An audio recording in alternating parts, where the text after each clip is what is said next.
We should be live. Wait a couple minutes for people to join in here. And I just realized I forgot to update the title on the slides. Let me do that real quick.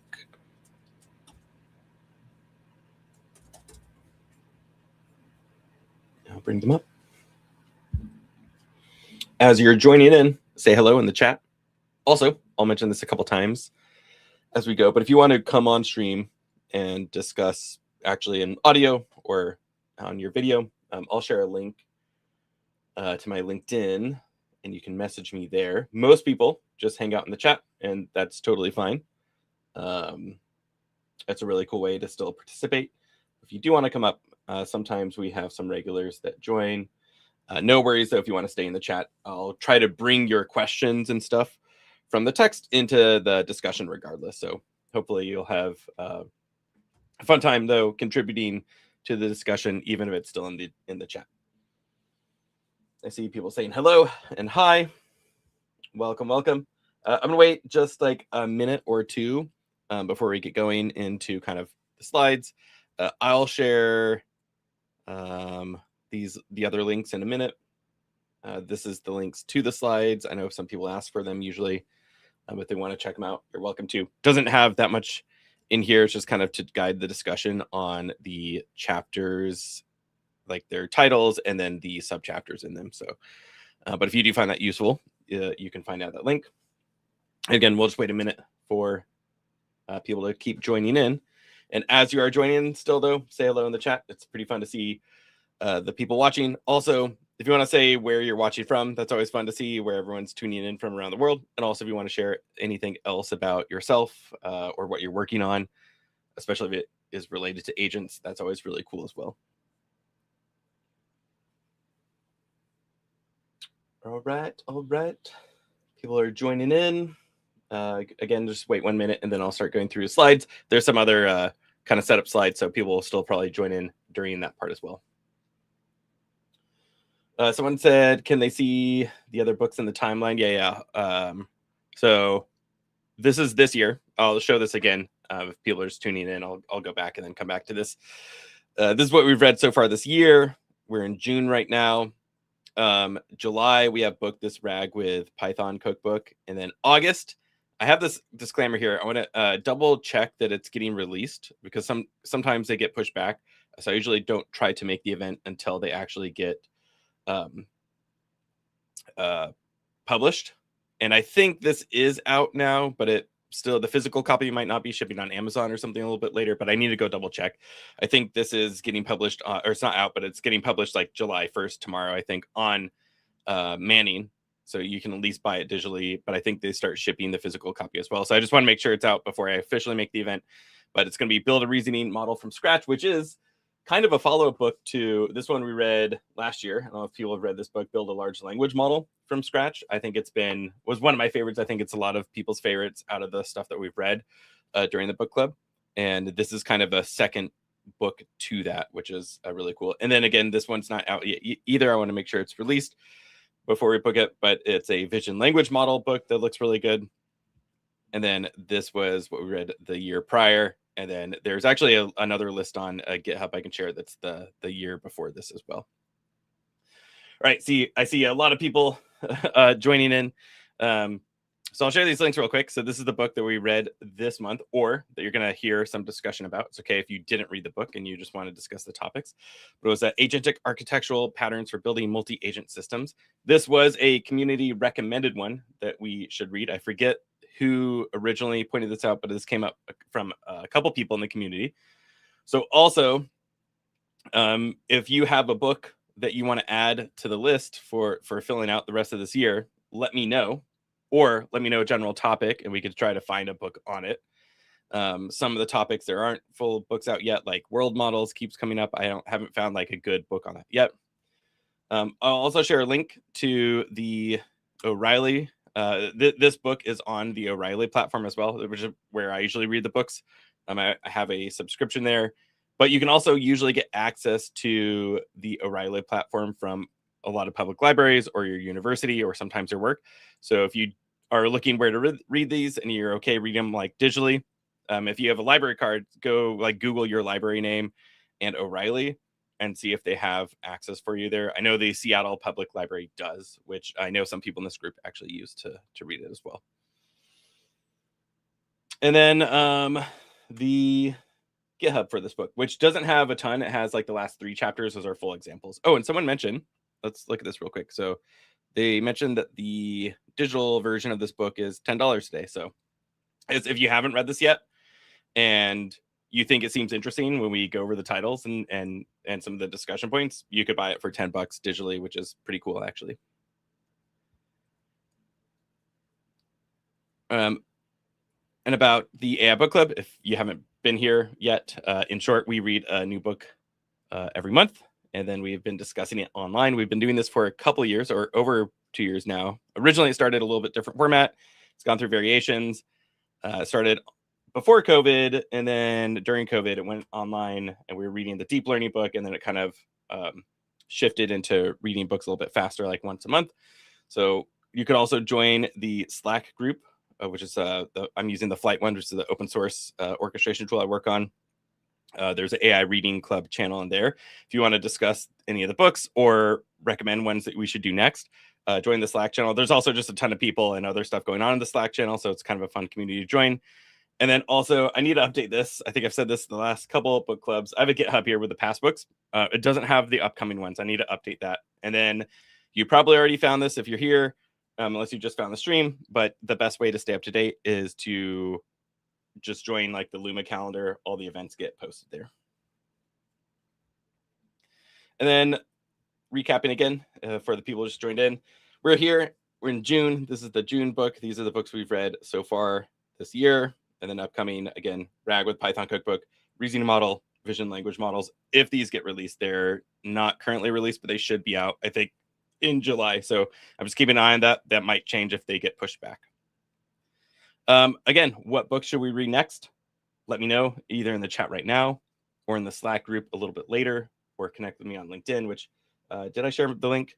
So if you do want to join the stream, you can message me on LinkedIn. I'll keep an eye out for messages if you want to come up and be part of the audio video discussion. Otherwise, again, keep talking in chat and I'll try to bring the conversation in there. I saw a lot of people talking as I was talking, so I actually need to catch up there. Someone said they tuned in from New Jersey and they're building Agentic AI factory tool. Sounds cool. And Regular said hello. And I see Jay is here. They said they're going to revisit over the next month. I think they're talking about the LLM book that we're mentioning. All right, cool. I think we're caught up a little bit on the discussion. A ton of people RSVP'd for this event this time too, like well over 100 just on Luma. And usually there's like a split between Meetup too. Like there was also 100 on Meetup. So hopefully a lot of people will join in or find this interesting, like the recording later as well.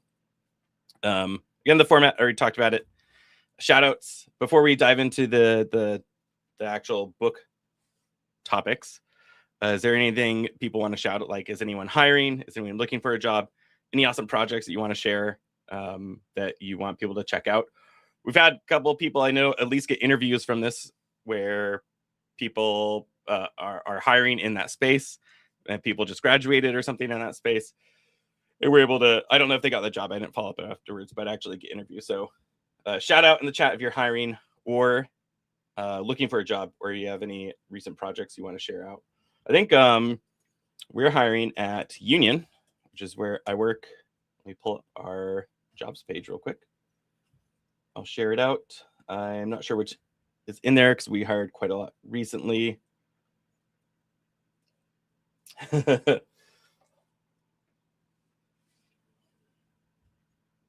Said willing to work for AI tokens.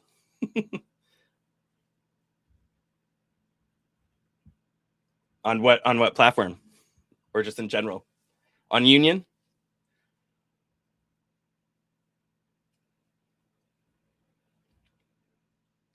Also, since we're here too, I will shout out. It's actually really relevant to a lot of the stuff in the book is Flyte. So I had mentioned we use the Slack community for them, but Flyte's the open source kind of AI runtime orchestration tool.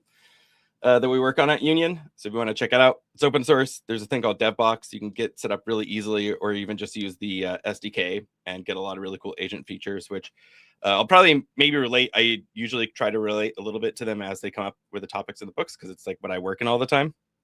But there's actually a lot in here, like when they talk about robustness and fault tolerance and some of the tracing and stuff like that for building agent patterns.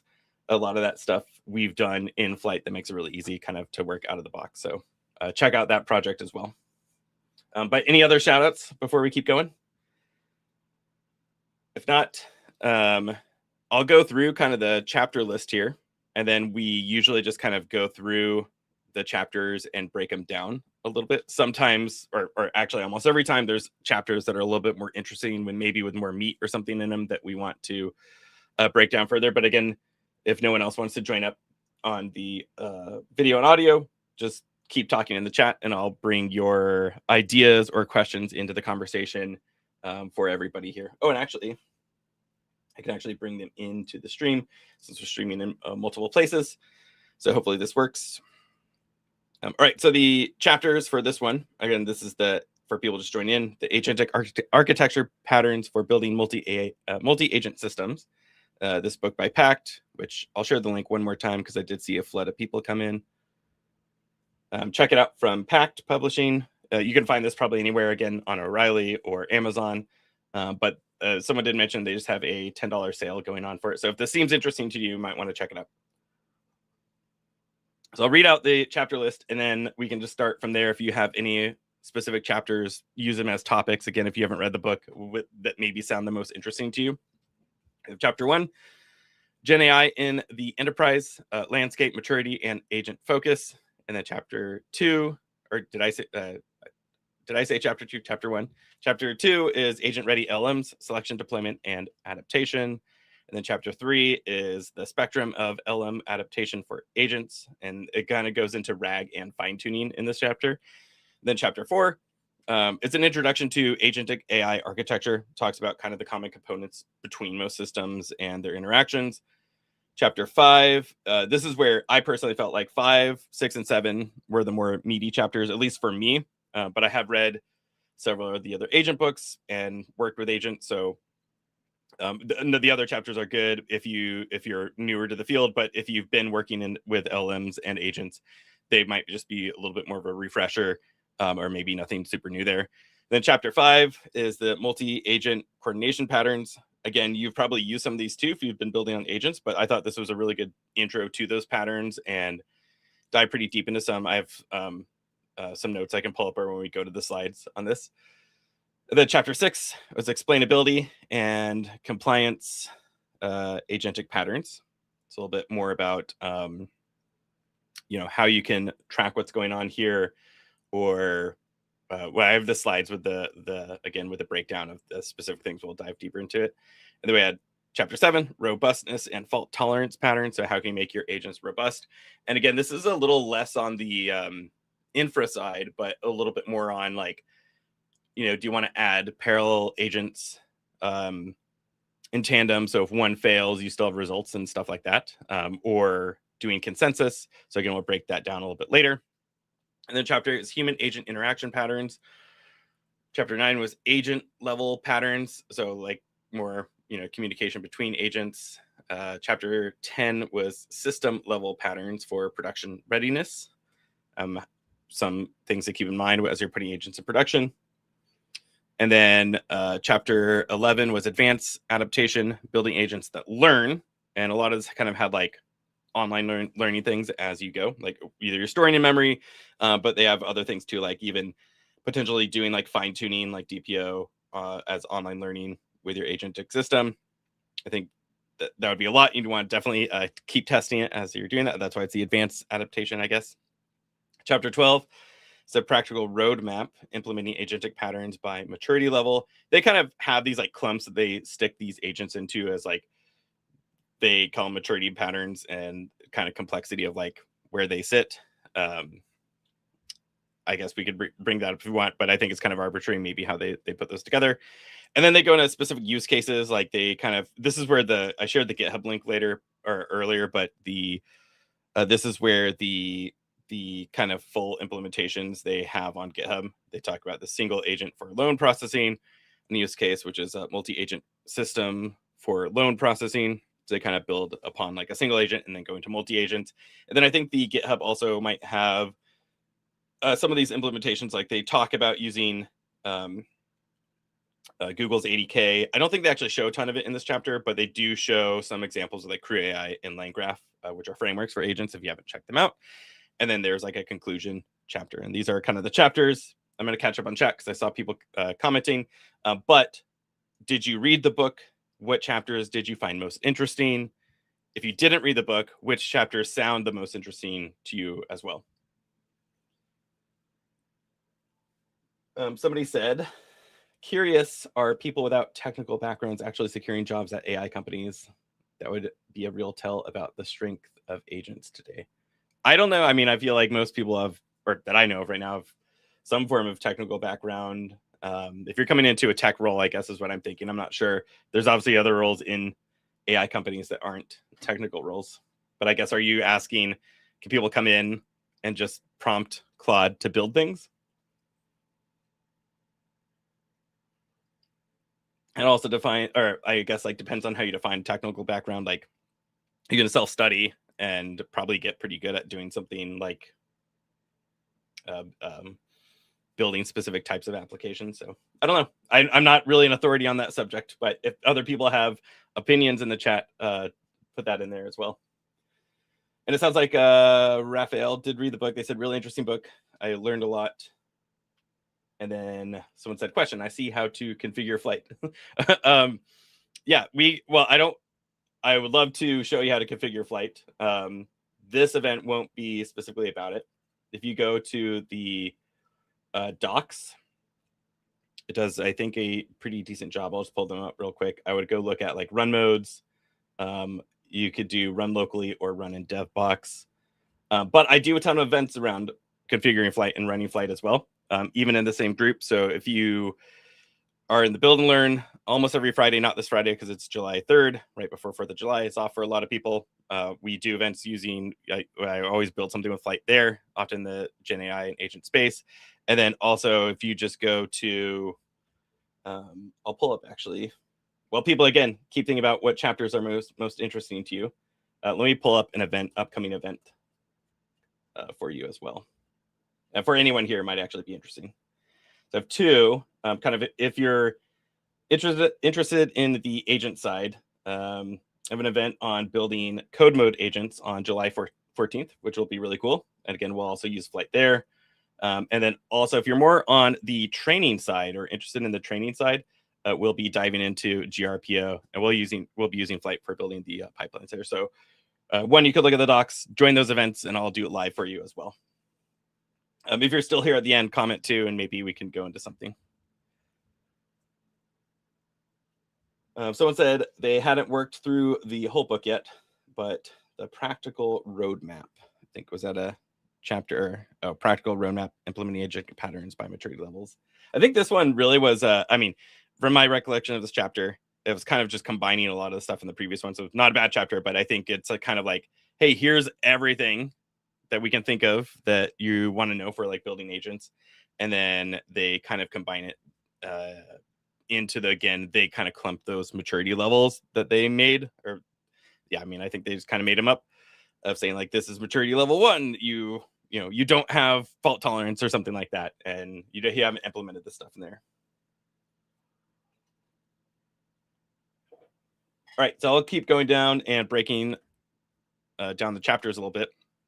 Again, we'll probably stop more in 5, 6, and 7 at least, because that's where I think I have a little bit more thoughts on them. Again, chapter 1 is GenAI in the enterprise, landscape maturity agents. This is kind of just a setup for the book. Introduces you to potential GenAI. You probably just heard these stories a ton. Again, not a bad chapter, just at least for me, it's like I read about this all the time. Maybe you don't, if you don't like work in the space right now. But then it talks about just like the agent stack, a little bit of anatomy of an agentic AI, but it really breaks it down more into the other chapters. So like chapter 2, then talks about LLMs, the role of LLMs in agentic systems. Again, might not be new to you here. This kind of the first few chapters really a build up here for the agent space. You probably know, use LLMs to orchestrate the agent like tool use and calling and making decisions. But it talks about like selecting the right model, how you might want to use a foundation model. You can use open source models. Sometimes they might need fine tuning for your specific use case.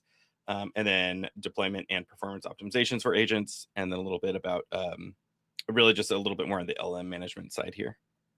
And then chapter 3, the spectrum of LM adaptation for agents, RAG to fine tuning. So did I have other notes for this one? I think I started really more on 4, 5, and 6, and 7, and then onward. Again, I think this is, at least to me, a little bit more of a ramp up chapter, talking about the differences between the generic LM and then creating specialized agents with those LMs. And it talks about using RAG, how you might want to break down your business process automation, create agents to help with those business process automations.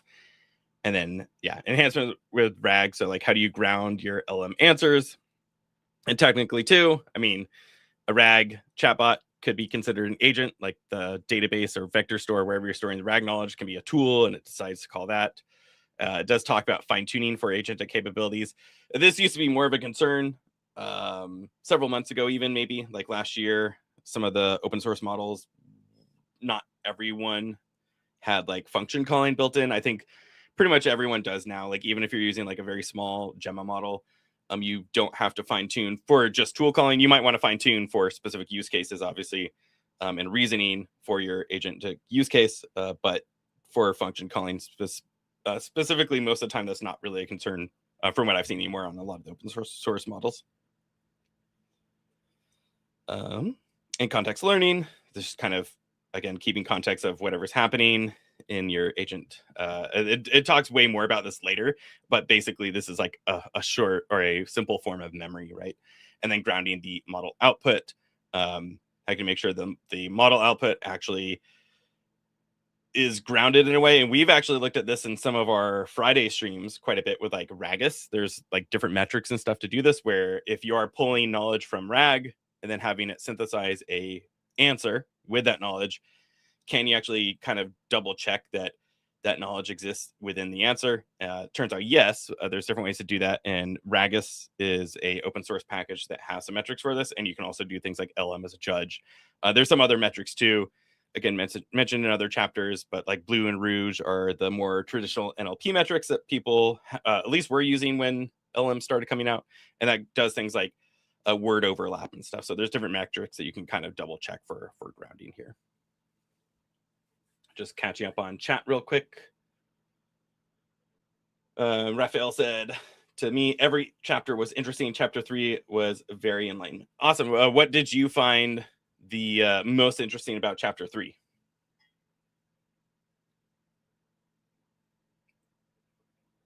Really cool to hear. Yeah, I'd love to hear if you've read the book, like what you said every chapter was awesome.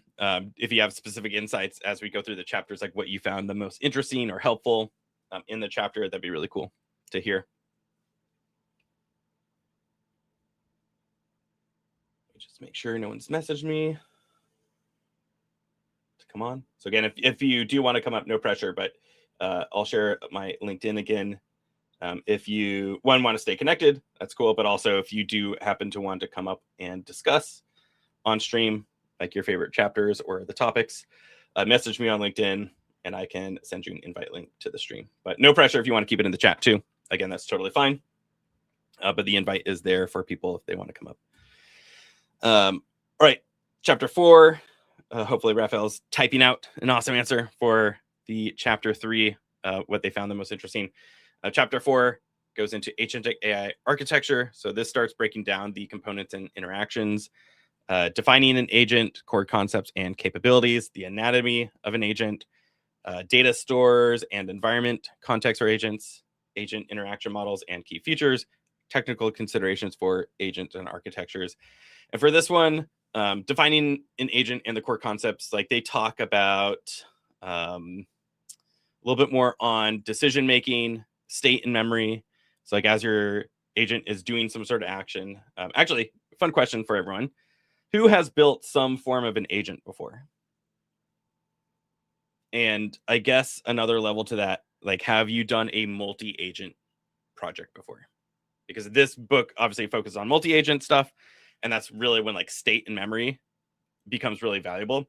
And the first time you build like a multi-agent, you're gonna have to think about, ooh, how do I share state and memory across these different agents? And there's a whole bunch of different ways to do it. And you also typically, if you're doing this like at scale or long form agents, you want to do it efficiently because it can really increase your token usage, or you might run out of context window if you're keeping a log of everything. Because like if you're doing a multi-agent system, at first, what you might do, and like I've done this before, just starting out, you just kind of create a log of everything. Like this agent did this, it gave this answer, it's now logged here. I'm going to pass the entire like thing over to the next agent. It's going to go reference this whole long list of interactions with all the answers. And that is cool because it can see everything, and it can see a log of like what agent did what and what the answers were and reference back to it. But then that can get really, really long. And so what we might want to do is condense it down. And you see like Claude Code do this, or other chatbots, right? Like after a long interaction, it does some condensing, and it probably takes out, key entities and interactions and like memory things that it needs. And it gives like a condensed version of it. So there's a lot of different ways to save kind of that state and memory piece. Looks like yes and yes, somebody said. So to both agents and multi-agents. And then Toronto developer said they have built a few by this time. Awesome. So if you have like things that you learned about these things too, which is really cool. If you want to share them in the chat, like what you found most useful, that's going to be helpful for everyone as well. So yeah, the anatomy of an agent, or defining agent, this is state and memory. You usually have some form of that, especially again between like multi-agent type of stuff. Adaptability they mention, and again, usually you're using an agent, not a static workflow, because there's at least some form of adaptability there, even if it's just at the beginning part where you're doing something like a planner or router agent, and then it's going to the right workflows. They talk about interaction model, and then a little bit about failure handling in there as well. Not too much, I think, in the chapter 3. And then the anatomy of an agent, they talk about how it should have goals. And usually you set that up with like prompting, right? Like, I mean, hopefully you know the use case for your agent, but they're going to have a prompt saying like, you are this type of agent and your goal is to do this. And you're going to have to define, does it have access to different tools? How does it find those? Can it sense its environment at all? Does it have to reason? Or it's probably doing some form of, maybe not the loaded term reasoning like a reasoning model, but it's reasoning about which tools are planned to create.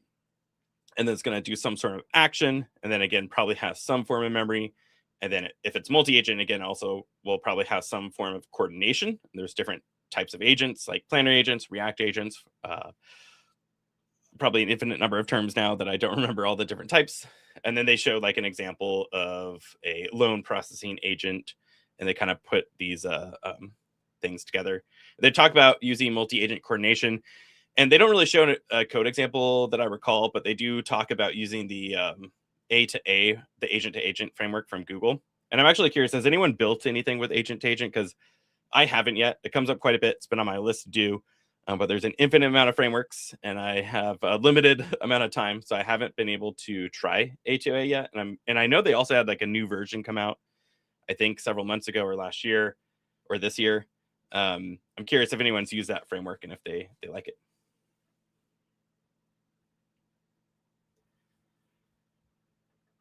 And again, bringing a chat, Jay said they have built multiple single agents, some experiments, multi-agents, but looking into upskill on more production-oriented multi-agent setups. I thought this does a really good job. Like if you, again, I think you read through the O'Reilly platform, maybe from the library, but yeah, this is like a good job, this does a good job of describing a lot of the different types of multi-agent architecture. So if you're looking to build them, like I enjoyed going through this book, actually even more than I thought it would. Not that I thought it would be a bad book, but just like I mentioned, going through several agent books in the last year, and this one had some refreshing stuff in it. So I actually really liked it. And somebody said they're building special use, heavily deterministic driven harnesses. Oh, or they're saying special use, heavily deterministic driven harnesses are the way to go. I think it depends too on your application. Like if you're building something where you're gonna have a lot of people going in, and I guess it depends on like the interaction models, is kind of how I'm thinking about it. But you're probably not wrong. And Raphael said they hear a lot about RAG, but never implemented. Also, I mean, there's a lot of stuff you can tune on it, but in general, it's pretty easy to build a RAG project if you want to get started with it. A whole bunch of different vector databases you can start with too if you want to use one of those. Chroma is often one of the first ones that you can just bring and like run locally. Fayus is a Facebook one that just runs in memory. And then there's a whole bunch of like managed ones too. Weaviate has a good local one and hosted. And Quadrant, it's spelled Quadrant. They are a hosted database, but at least last time I looked, they had a really, really good free tier, like for you as a developer, if you want to get started with too. Jay said Kaggle just released 5-day self-paced course. Oh, on 80K. Cool. Maybe we'll pull that up later as well. Or maybe I'll pull that up as we go. Again, people comment. What do you think is most interesting about the discussion right now? So I'm going to pull up the Kaggle one real quick and share the link. 80K. Oh, yeah, here it is.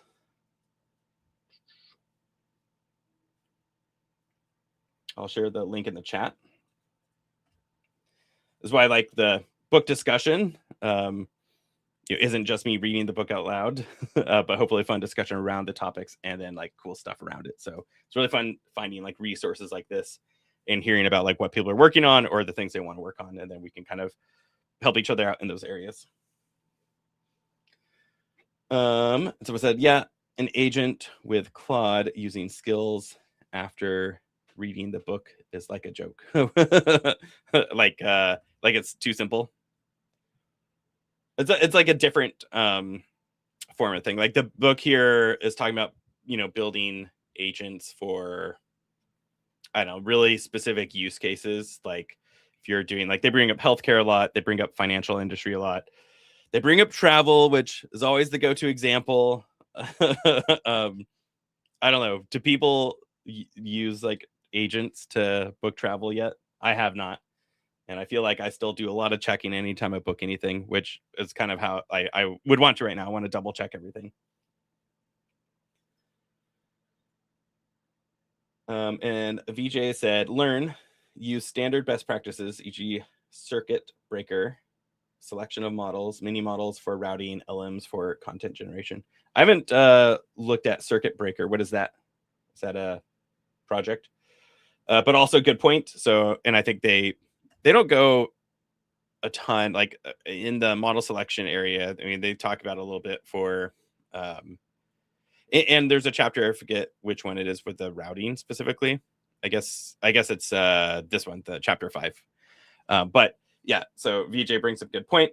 I don't remember don't know what circuit breaker is. If you want to share what that is, but selection of models, so you can use like mini models for routing two different agents. So if you have a multi-agent type of thing, you can use like a small one, whether that's a small hosted one, like you could use the GPT for 0.1 nano or whatever, that's really cheap, or you can host a small like large language model that you can have hosted. And maybe if you're doing a ton of requests, it could be a lot cheaper, but you could also fine tune it to work better potentially than GPT. And you could have that hosted and then use that as your like routing part, and then it can go to a multi-agent, and then you can use one of those like larger foundation models if you want. You can also do fallbacks, which they talk about in here as well. So if you have like a query come in and either one, like the API fails, like Claude is down at that point, which happens sometimes, right? Then maybe you have a fallback that goes to like ChatGPT or the GPT API or your hosted model, or vice versa, right? Like your hosting model. And you could also do some sort of scoring. So one of the chapters talks about this too, I think in the explainability and compliance, in the robustness one. So you could have like another agent or LM that does some sort of scoring pattern. And if it thinks that the LM output isn't as good, then maybe it switches up to a larger foundation model too. Obviously, that's going to add a lot of latency potentially, but depending on your use case, that actually might be a good practice for your application.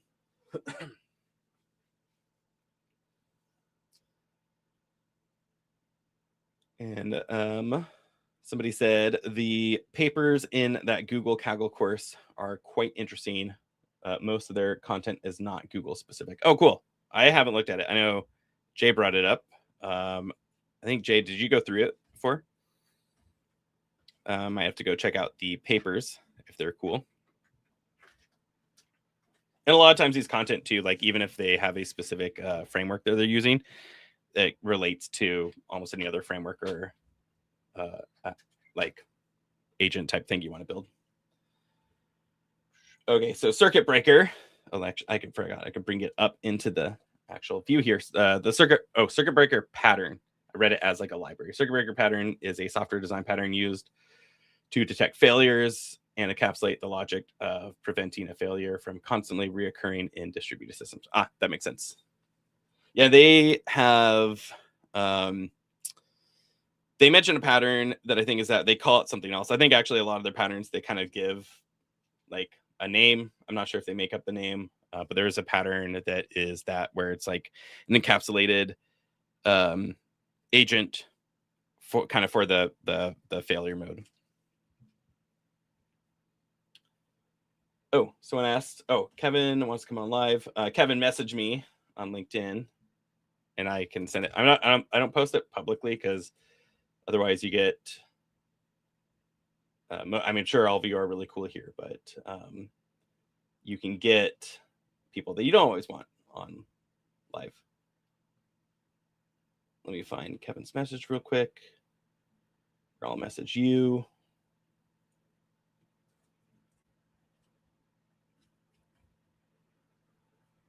Cool, I sent it to you, Kevin. All right, still catching on chat. This is awesome, a lot of discussion. Jay had said they've dabbled with a couple of them, but also create a decent LM notebook style podcast and videos talking through the subject matter for each day. So those are helpful human context. I do like, it's a fun note too on LM notebook is really cool. I've used it for helping me read papers or just catch up on papers I don't have time to fully read. I'll throw in like a paper from archive and then get a summary and listen to it as like a podcast, which is pretty cool. All right, so I'll go on to chapter 5 here. Is Kevin said the link is crashing. I'm not sure how I can help that, unfortunately, if it's crashing for you today. Part 5, multi-agent coordination. So this is one that I liked quite a bit. This chapter talks about a strategic guide to implementing coordinate patterns. So basically every chapter has like a high level, little bit of a guide. And then it talks about the agent router pattern. So someone mentioned here, right, you can use like a small language model for it and then delegate that to other agents with different LMs in there. Task delegation frameworks, agent composition topologies, multi-agent planning, knowledge sharing, tool routing in multi-agent contexts, consensus, agent negotiation, resource allocation, conflict resolution, and formation control. So these ones talk about or breaking down a little bit more like the agent router pattern, which is usually like intent-based routing. So like a query comes in from somewhere and you want to decide what agent to send this to. There's different ways to do it. Like you can have a basic router that could be, again, like we talked about, a small language model, or maybe even, I haven't tried this yet. I'm curious sometimes, like if you can use like a BERT model on unstructured data. It depends on your application. This might work. You might be able to use like a BERT model and have it trained on the specific types of intent on the data coming in, and it might do a really good job there. So that could be like a basic router. You can even do keywords, I guess, theoretically, right? But usually that's like a large language model or a small language model. You could have a which is, if it's like a language model, that could be like a supervisor. You could think of it as a supervisor figuring out where to send data to other agents. And then you have a swarm, which is usually when you have more than one large language model that's going to be looking at like the query.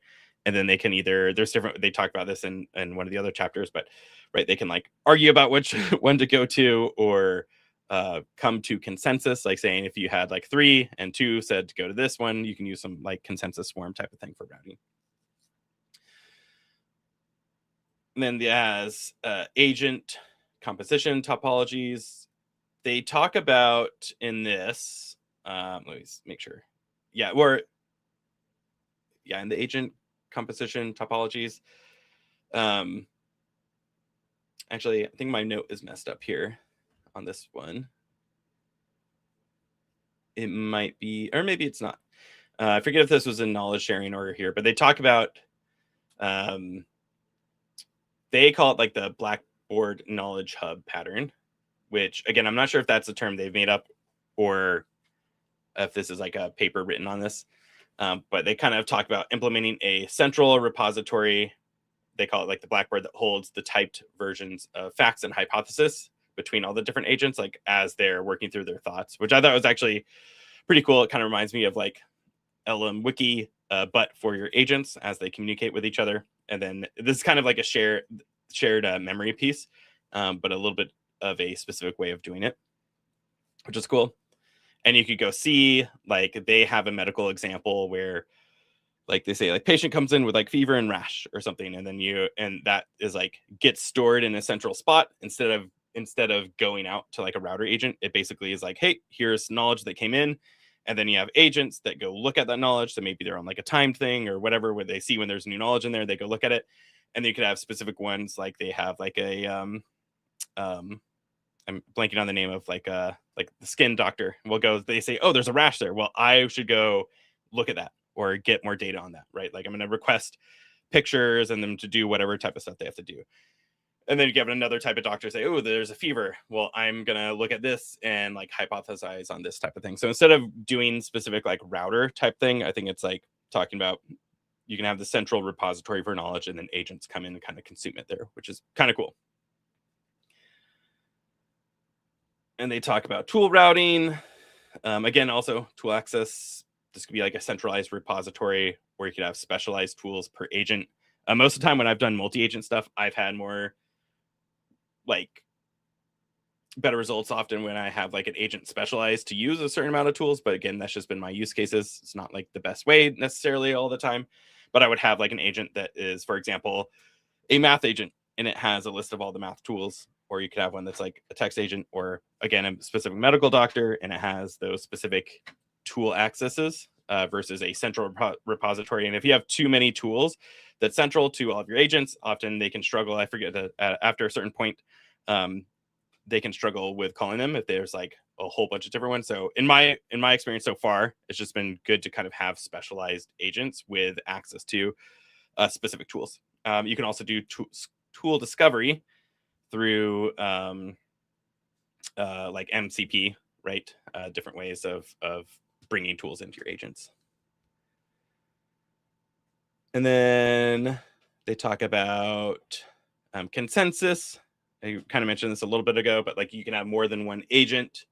Wait, someone says they only use Swarm. Agents lie. I mean, you're not wrong. If you don't mind paying the cost of multiple agents, or if there's like potential latency that comes with that later, it's, I mean, probably honestly the more reliable way to go.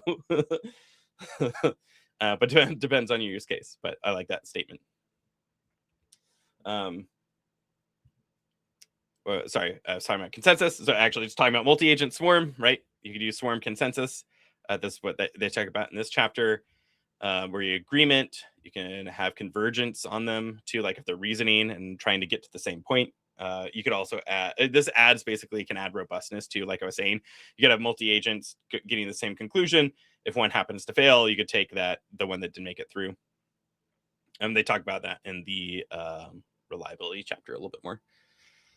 Agent negotiation, again, getting to kind of like we talked about for consensus, getting to the right outcome, but also depending on your infrastructure, it could be like for resources too.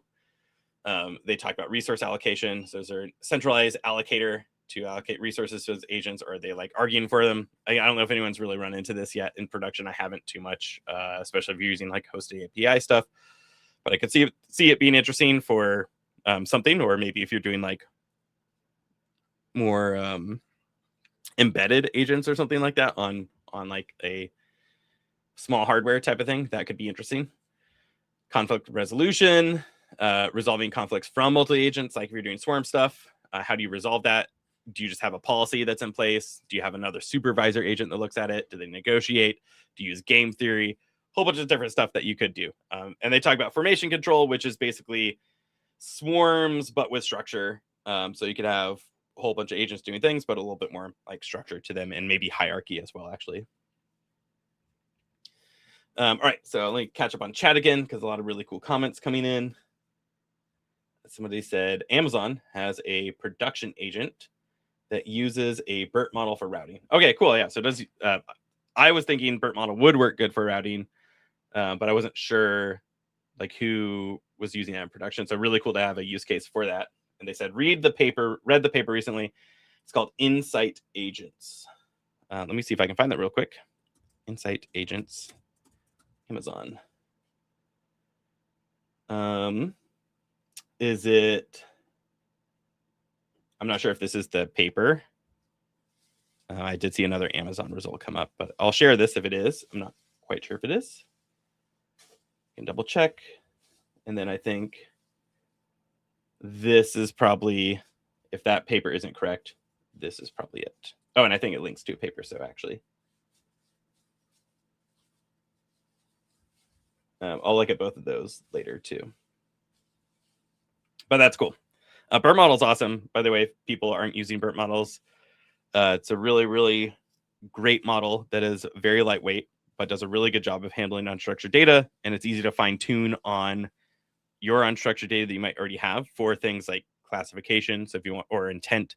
So if you want to see something like toxic, positive, different categories you want to like add to text. And they probably changed it to Grok now, maybe. I'm not quite sure, but like X or Twitter previously was using like BERT models to look basically at every tweet for like moderation. So if you want to do something like at scale in production, and you don't need like a huge amount of resources to run it reliably, BERT models are very common, and they're still really common when I talk to people that aren't in like the big model industries, but like insurance or healthcare, and I say, well, what like model or LM type of model do you actually have in production today in your workflow that you're not just like fiddling with right now, but is actually in production? Is often a BERT model. So really cool to hear about that paper. And the person uses swarm models only, says keep the adversarial swarm small, use local memory limited, send back the swarm after first round, tell them they forgot something, then send to next level review, always say per agent response. Interesting. Sounds good. Someone said, is the knowledge sharing pattern agents running in parallel? I think it depends on, it depends on how you want to share your knowledge. In this one, I think they talk about, let's see, I think I have some notes on this. In this one, I think, if you have agents running in parallel and they're sharing it to one state that they're constantly pulling from, then I think they do talk about that in here. It could be parallel sharing, I think how you're talking about it. Like if you have, sorry, let me reread your question. Is the knowledge sharing pattern agents running in parallel? I guess I'm not actually specific, or not sure which specific agent part you're talking about here. Maybe I missed it, but we'll come back to that. And then again, and Jay said, single versus multi-agent architecture, like with a swarm, does the book dig into actually measuring, comparing token efficiency, success rates across these different tasks, like use cases?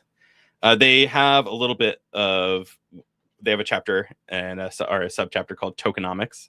I don't know, it goes into measuring it, and then they have some on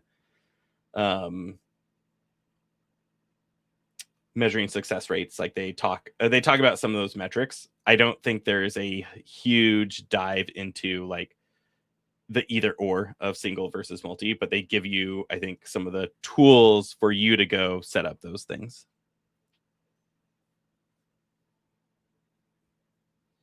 But it is in, let me find the chapters actually real quick to point you to.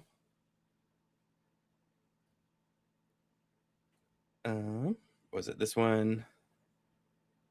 There is, it might have been this self-improvement, hyperplanner. Yeah, custom evaluation metrics. And then cost management of tokenomics. So chapter 11 kind of dives into, I think, a lot of the stuff that you're talking about. Again, it depends on how deep you want to go. I don't think it's like the deepest chapter here, but it does give you kind of a sense of where to go from there, I think. And how it talks about how you should think about those things.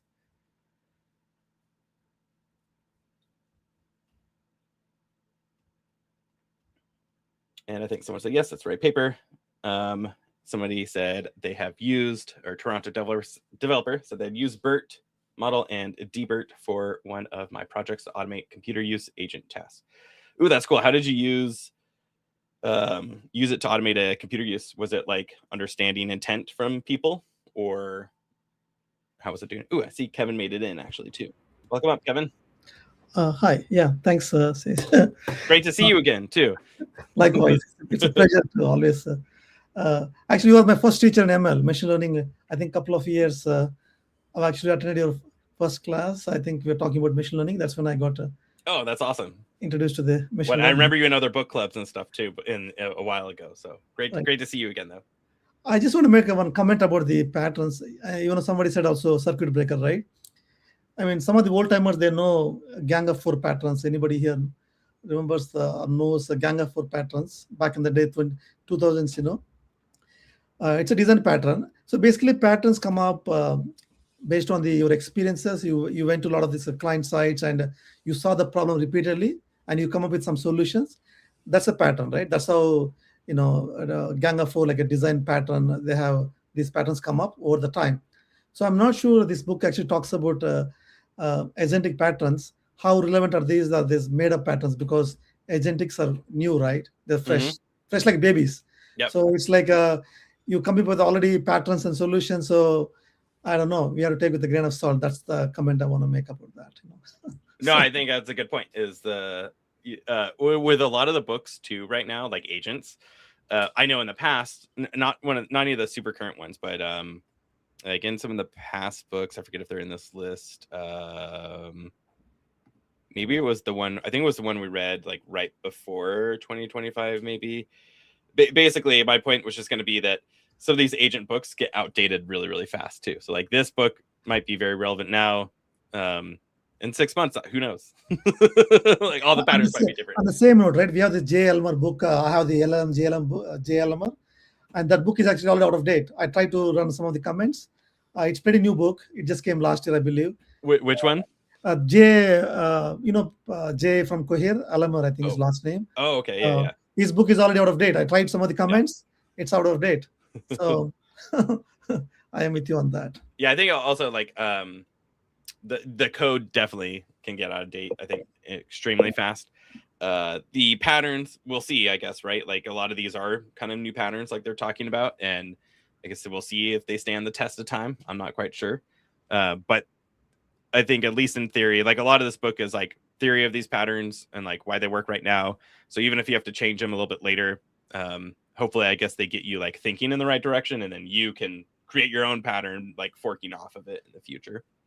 Yeah, I think concepts, right? Probably conceptually, like router, they said. So I think some of the concepts probably recycling. So we probably know already. They just named it like a router concept, right? So probably we know them, but they might have named them like conceptually. Yep. We'll see. Like you said, let's see as we develop this agent, we'll see. And you're talking about the agent, right? The Deberta model, the computer agent. I actually did that project as a part of my Carnegie Mellon project. So it's I built a two-stage pipeline. In the first stage, I use a Deberta model, which is a cross encoder, as against a bi-encoder.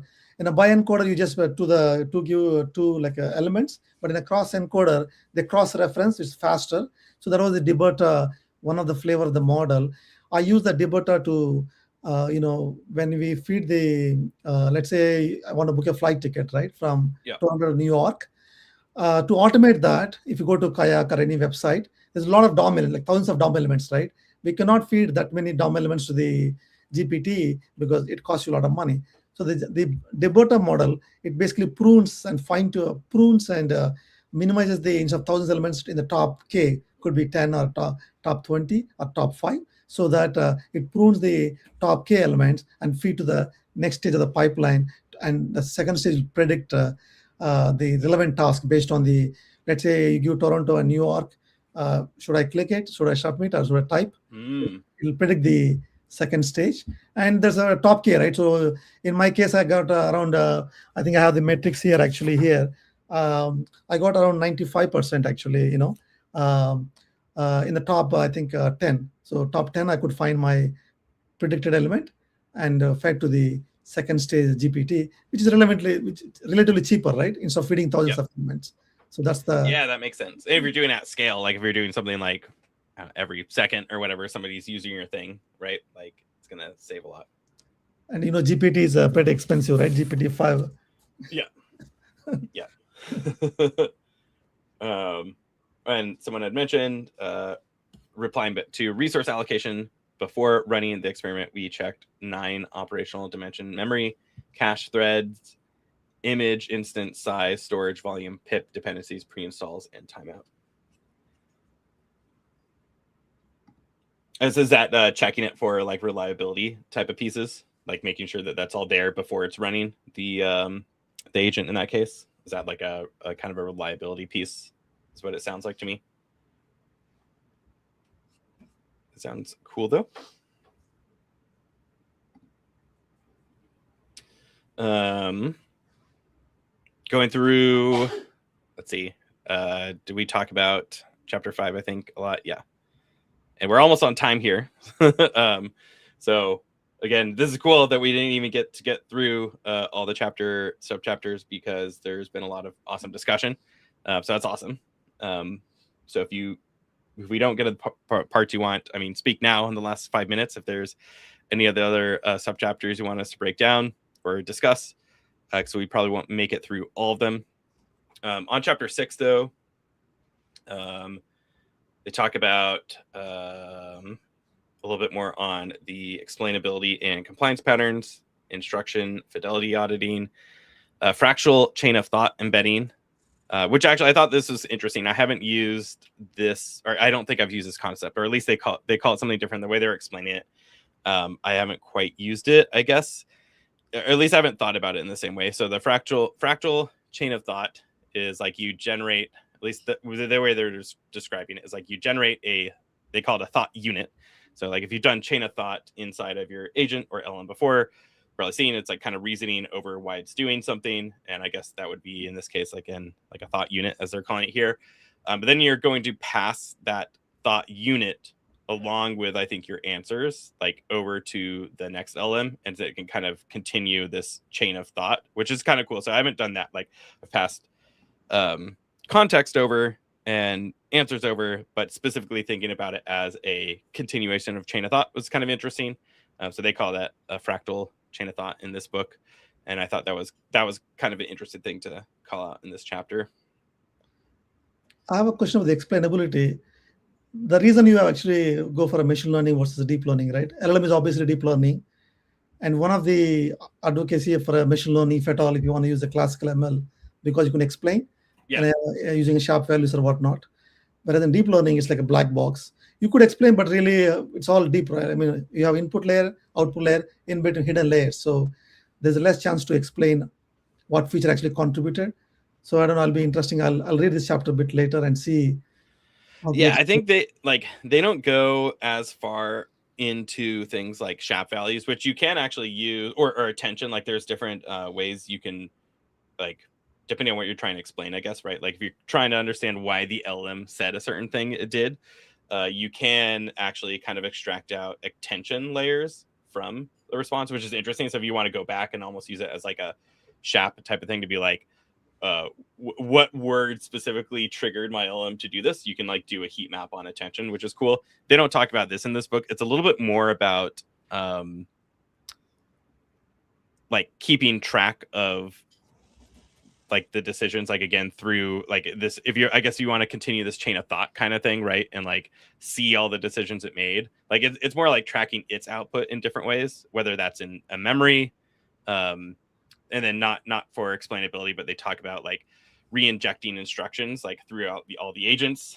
If you're not already doing that, I mean, most of the time my multi-agent stuff have some instructions in there, but I guess it depends on your use case. So you might want to re-inject instructions, so you're like anchoring it again to do the task. So maybe the query comes in and you actually have your agent come out with a better phrasing of that question, and then you always pass that across your agents. But they talk about like memory and like they don't get into the explainability piece of like LLMs. I guess it's more about trying to keep a log and having some form of explainability for your agents, like across them, how they got to that piece, and then how you can overcome that, hopefully with like the grounding. But yeah, they don't get into doing like attention layers. But if you do want to do that, there's interesting tools for it. Also, you can use tracing. Like if you're running on Flyte that has like built-in input-output tracing, you can use something like a Rise Phoenix. ML Flow now actually has really cool stuff too. For like looking at logs across time. But yeah, it doesn't go into like specific SHAP type value or attention layer tracking in this chapter. And 7, again, we're kind of out of time, so I actually have to get to another meeting soon. So I'm probably gonna have to wrap up the stream here in just a couple minutes. I'll just go through quickly some of these chapters. Robustus and fault tolerance patterns. This talks about parallel execution consensus. We talked about consensus before. It's just, this talks about it in a way for the robustness piece. So like if you have one fail, you could have another one keep going. Delayed escalation strategy, watchdog, timeout supervisor. Actually, in the delayed escalation strategy is like there's a tiered escalation. Instead of just going to humans when an error happens, like can it try to figure something out before then? Like, is there another supervisor agent that has like different tiers it goes to before whatever that end state is? The watchdog is basically a time execution block wrapped around a specific agent to prevent it from hanging. So if it gets stuck and it's going to like just gum up the whole pipeline and never get to a failure point or anything like that, you can add kind of the timing around it. Adaptive retry with prompt mutation. This is kind of cool. So it's reframing the instruction. So like if you didn't get to that result, you can measure that somehow, or the user said it wasn't it can actually try to maybe like it was thinking the word meant something else, and it can try to reframe the prompt automatically. Auto healing, agent resuscitation. So how do you restart, recover from your infrastructure stuff? In Flyte, it's actually cool because you can give the basically infrastructure can become context now. So if you get something like an out of memory error where you don't have enough CPU or something like that, it can actually restart itself with the bumped up amount of infrastructure, which is really cool and something we've been doing at Union. So it's kind of cool to see mentioned here a little bit. They don't really talk about that infra piece that I just mentioned, that I added that. They talk about restarting, recovering, which we have built in, but the actual infra piece is like a cooler or a more robust self-healing thing if you need that infrastructure as context. Incremental checkpointing. You want to save the intermediate task output. And we also make this really easy in Flyte too. If you use not only do tasks do this, but traces too. So if your task fails, it'll actually restart at a wherever the trace was. Majority voting across agents. That's the consensus voting we've already talked about in several different use cases here. Causal dependency graph, lineage of steps to failure. So again, this should be definitely logged, or you should use something like ML Flow or Rise, or again, if you're using Flyte or Union, it's kind of already baked in, but you should get that lineage step before your failures. Agent self-defense. This talks about, think about prompt injection, input sanitation, delimitation wrapping around like input, so it doesn't cause prompt injection. Agent mesh defense is a single agent and multi-agent could get compromised. So how do you like build for zero trust security in that case? And they also talk about building like a specific firewall agent that can actually be like a messenger and broker between agents, which can sanitize things as it does that. Execution, envelope, isolation. If you're doing code execution and other things, sometimes you want sandboxing. Even sometimes for fine tuning, if you're doing like GRPO, that's good practice too. If you're training like a coding agents. Optimizing for translation overhead. That's really just share high-speed data store and pass lightweight references as your context or memory if you're trying to optimize for that piece. Rate limited invocation. Don't abuse APIs, obviously, and you should have like back off and stuff. There's a lot of great libraries that make this easy to do, but if you're calling APIs, right, like you should be mindful of that. Fallback model invocation. We mentioned this in the discussion too, but potentially having a fallback LM to use if one fails, like if the cloud API is down, you fall back to GPT, an open source one, etc. They mentioned having kind of a trust and decay scoring mechanism that your agents can do as basically as it's running, it can kind of keep a log of, does it still kind of trust this answer, and does that decay over time? And then they call it canary agent testing, which is really just shadow deployment. So to your point, Kevin, new terms, I think sometimes in here, sometimes they're like old architecture patterns, sometimes they're new ones. I was like canary agent, and yeah, that just means like shadow deploy a new agent, which, right, you're putting an agent running on production data, even though those results aren't going to the user, and then you can kind of test them as the engineer putting them out, and hopefully it looks right before you actually deploy it. So I wanted to make sure I got through chapter 7 a little bit at a high level, because that was a chapter I enjoyed reading a lot too. Chapter 8 talks about human interaction patterns. These are all pretty self-explanatory to me. Like they said, as they sound like agent calls human, human delegates to agent, human calls agent, agent delegates to agent, agent calls proxy agent. Like the firewall one's like a proxy type agent, right? The proxy agent could be one that specifically is made for a tool or another service that's like outside of your actual agent workflow here. Agent level patterns. This kind of ties a lot of stuff already talked about in the book previously. Just kind of re-mentions them in some other different use cases, but like it talked about RAG and stuff again. So it's already kind of covered in the other chapters. And then the system level readiness one. This is also these chapters kind of get shorter, I think, a lot of the times, or these ones were shorter. But it talks about tool registry, agent registry. Should these be central? Again, a lot of concepts that were mentioned in other chapters, just kind of formulating them down into a specific area. But where should your tools be like a global list? Should they be specialized to your agent? That's kind of up to you. How to do compliance monitoring, agent authentication, authorization. It's good to think about actually like storing secrets, like what agents have access to what secrets and data.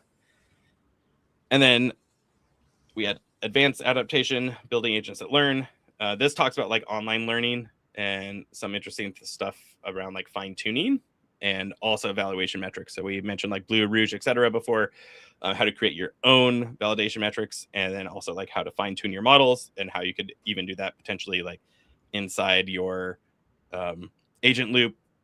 They also talk about building like your own red teaming agent, which is kind of a fun concept as well. And then the cost management and tokenomics, like we mentioned a little bit earlier in the discussion. And there's the practical roadmap. So again, how they break these maturity levels. Again, these are kind of things that they've made up. I'm not saying they're bad. It's just whatever. They clump them together like different systems for all the concepts that we talked about, putting them together. And then they break it into these actual use cases, which you can go look on their GitHub too, of like more of the implementations. And then they talk about frameworks, Crew AI, LangGraph.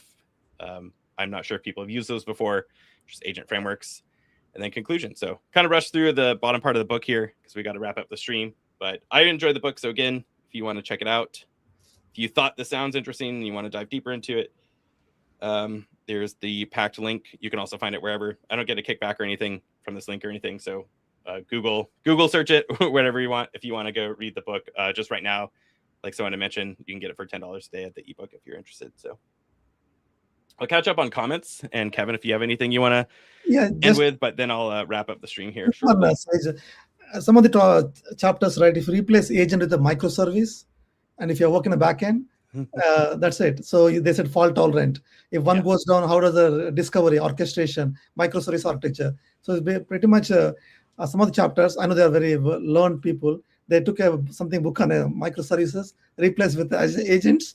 Same concepts. They carried over from microservices. If one service goes down, IBM, they all this microservice architecture, orchestrator. Netflix has a Eureka, like a microservices. So one service goes down, the other service discover. That's how in the cloud, that's how they work.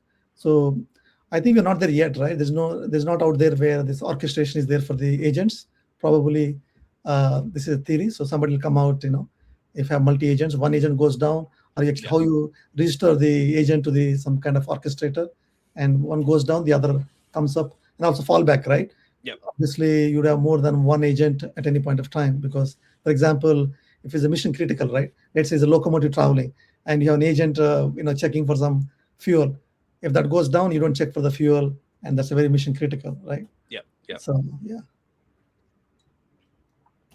See any last comments here? Someone said, "Isn't the attention you just discussed covered by multi-head attention layers?" Yeah, so that's how you can. I think there's libraries for it, but you can also just manually grab the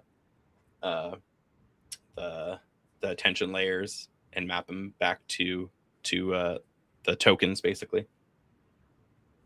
And somebody said, I really like their comments during the discussion. They said the human in the loop is not a brake; they are just the person in the passenger seat when the car runs the red.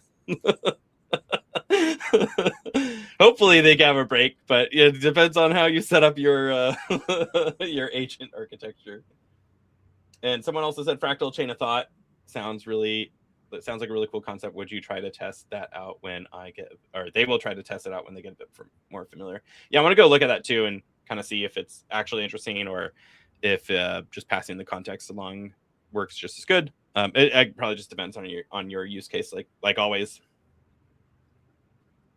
All right, I do got to wrap up. I got to do something, and then I got to hop on to a different meeting. So I'm going to end the stream here. Thank you again. This is really, really fun discussion. Thank you, Kevin, for coming up too. Awesome to see you again. Hopefully I'll see you around. Thank you. Really cool to see all the stuff you're working on. Thank you. Pleasure to be here. Yeah. And then, thank you for everyone in the chat. Really cool. Really good discussion day. It's awesome when we can't cover when I can't read the whole book stuff because there's so much conversation going on. That's the best type of book club conversation, in my opinion. So thank you everyone for tuning in. It was really cool. Hopefully I will talk to some of you later. I'll share again if you want to join the Slack group and keep the discussion going through the weeks, you can there. The next book is scheduled. It's going to be the last Tuesday of July. It's the RAG with Python cookbook. So keep an eye out for that too. You'll probably get invited if you RSVP to this event, or I'll be on Meetup. And then again, if these are released, we'll do build a reasoning model from scratch and then vision language models. I'm really excited about both of those ones in particular as well. So have a good day, everyone. And if you're celebrating, have a good 4th of July if you're in the US. I'll talk to you all later. Bye, Kevin. Thank you. Bye. Thank you.